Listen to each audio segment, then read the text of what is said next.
I remember that night so clearly. It was a Thursday, the kind of day that feels long but peaceful. I was sitting on our old couch in the living room. It is the one we bought when we first moved in together many years ago.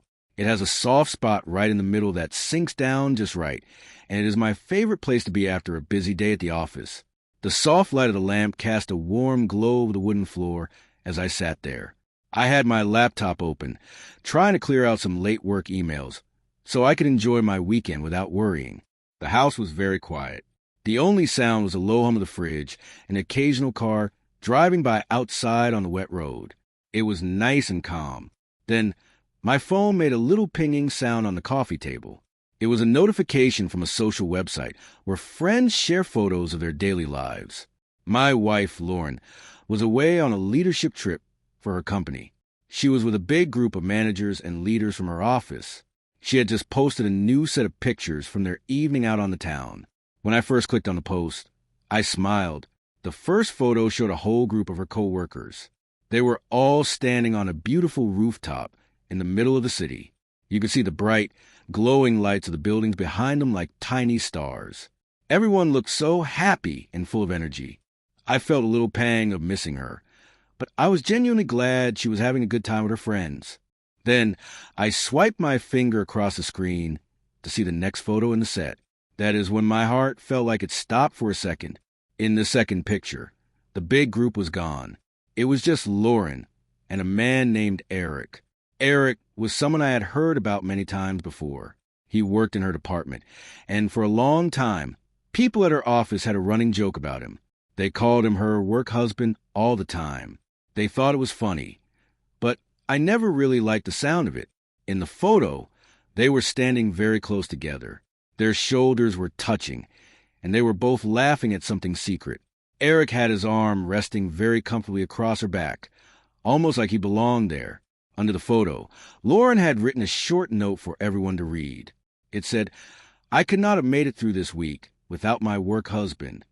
She had added a bright red heart and a face that was laughing so hard it was crying. I stared at those words until they started to blur. Within minutes, other people from her office started typing their own messages under the picture. One person wrote, "You two are basically a married couple at this point." Another person added, "This is the best office couple I have ever seen. Your real husband must be very jealous right now." Lauren didn't tell them they were being silly or wrong. Instead, she just sent back laughing faces to almost every single person who commented. I sat there in the silence of our dark living room and just stared at the glowing screen. I felt a heavy, cold knot form in my stomach. I did not send her a mean text, and I did not try to call her to yell. I just typed one short sentence for the whole world to see. I wrote, "The divorce papers are on the table." Then I turned the phone over, put on the cushion, and went back to my work. I knew she would find it eventually. I did not realize how loud a single sentence could be. News travels faster than anything else when it is juicy. Someone on the trip saw my comment almost as soon as I hit the send button. By the time the sun came up and the whole company gathered for their big morning meeting in a fancy ballroom, everyone in that room knew exactly what I had said. My phone started vibrating on the nightstand at 7:12 in the morning. It was Lauren calling. I let it ring for a few seconds, took a very deep breath to steady my voice, and then I picked it up. "Why would you write something like that?" she asked me. Her voice was so low I could barely hear her. She was whispering, like she was hiding in a closet or a quiet hallway. In the background, I could hear a loud roar of dozens of people talking and whispering. It sounded like a beehive. I stayed very calm and quiet. I told her, "I wrote it because your post made it look like our marriage was just a joke to you. It made me feel like I did not matter." She let out a long, heavy sigh. She told me I had no idea what was actually happening there, and that I was overreacting. But before I could even reply, a loud voice came over a speaker in her building. It said, "Lauren, everyone is waiting for you in conference room B." She quickly told me she had to go and that she would call me back later. Then the line went dead. An hour later, my phone buzzed with a text. It was from Lauren again. It said, "Please do not post anything else on the internet. We will talk when I get home tonight." I just typed back a simple, "Okay." I spent the rest of the morning feeling like I was walking through a thick fog. Then, that afternoon, I got a call from a number I did not recognize. When I answered, it was a man named David. I had met him years ago at a holiday party Lauren's company threw. He was a nice man, and he wanted to tell me the truth about what was happening. David explained that my public comment wasn't the only reason everyone was in a meeting. It turns out a group of caring experts at the company had already been planning to talk to everyone about how to act at work. Several people had been worried about how the lines between being a coworker and being a personal friend were getting way too blurry during these trips and events. My comment didn't start the fire. It just acted like a bright light that showed everyone how much these work husband jokes could actually hurt a family back home. David told me that no one was fired that day, but he said a lot of very hard and very uncomfortable conversations had started. People were being forced to look at how their actions affected others. I thanked him for being kind enough to call me and let me know.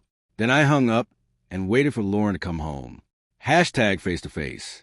For the first time since I saw that picture, I started to think about the bigger picture. This wasn't just about a photo on a screen. It was about being honest. It was about the way we show respect to the people we love when they aren't around. It was about how the things we do in public can spill over into our private lives and cause a mess. When Lauren finally walked the front door that evening, she looked like she had lived 100 years in a single day. She looked completely drained and exhausted. She dropped her heavy bag by the door with a thud and sat down on the chair across from me. We didn't say anything for a long time. The house was quiet again, but it was a different kind of quiet. It was heavy. Finally, she looked up at me and quietly said, "I never really thought about how those posts looked from where you were sitting." I nodded my head slowly. I told her that the picture itself wasn't the biggest problem I had.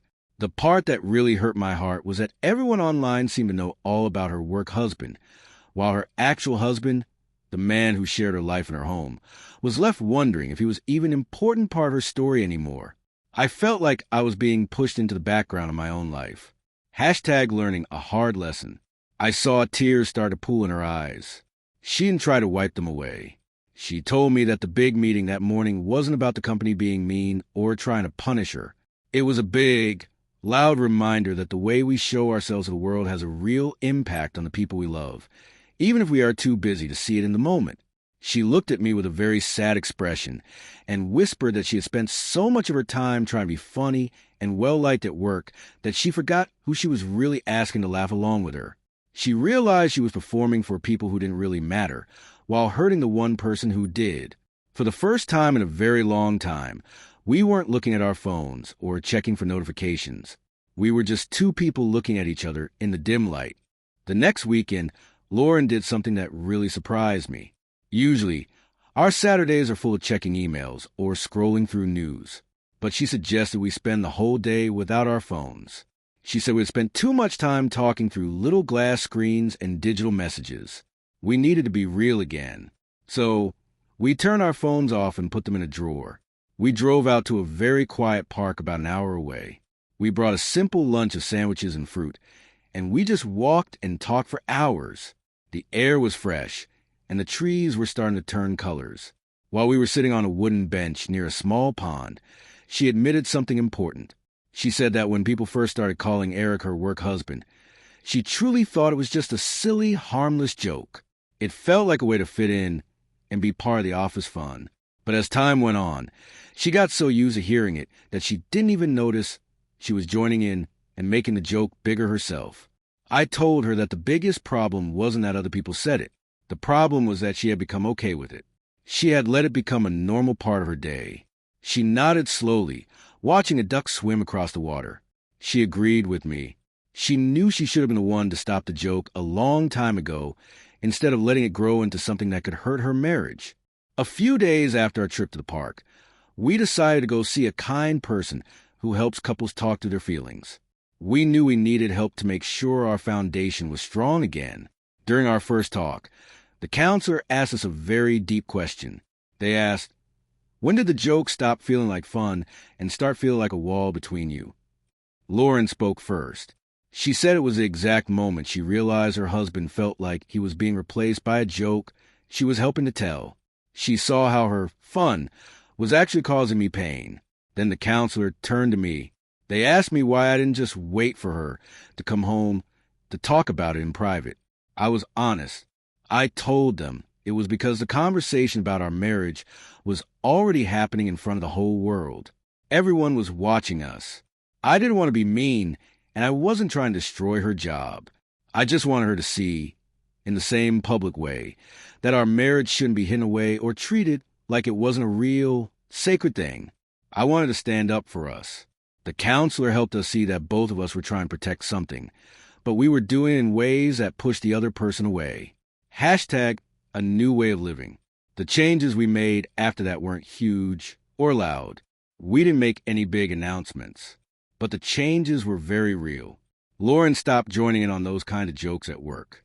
If someone called Eric her work husband, she would gently tell them that she already had a husband she loved at home. She started thinking much more carefully about what she shared with the world.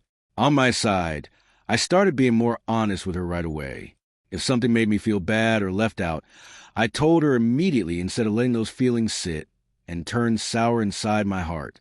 One night, I found her sitting on the couch with her phone. She wasn't scrolling for new things. She was going back through her old photos and deleting the captions that didn't show the respect she wanted for our marriage. She told me she wasn't trying to hide the past or pretend it didn't happen. She was just trying to make sure she didn't repeat the same mistakes. She wanted her online life to match the love she had in her real life. I told her that was a wonderful goal, and I felt a lot of peace. It took time, but we finally felt like we were walking on solid ground again. We are happy. Looking back, that one sentence I wrote under her photo wasn't the thing that fixed our relationship. It was just the thing that stopped us from going down a very bad path for too long. It was a wake-up call. The real change happened in the quiet moments after that. It happened when we stopped performing for other people and started being truly honest with each other. We learned a very important lesson. You don't usually lose trust all at once in a big explosion. It happens in small pieces, through little jokes and things we don't say out loud. Whether a marriage gets better depends on what you do once you finally see those patterns. We found out that respect isn't about what people think of you on a screen. It is about how you treat your partner when no one else is there to watch. It is about being brave enough to change your path when you realize you have drifted away from home. We are home now, and that is all that matters.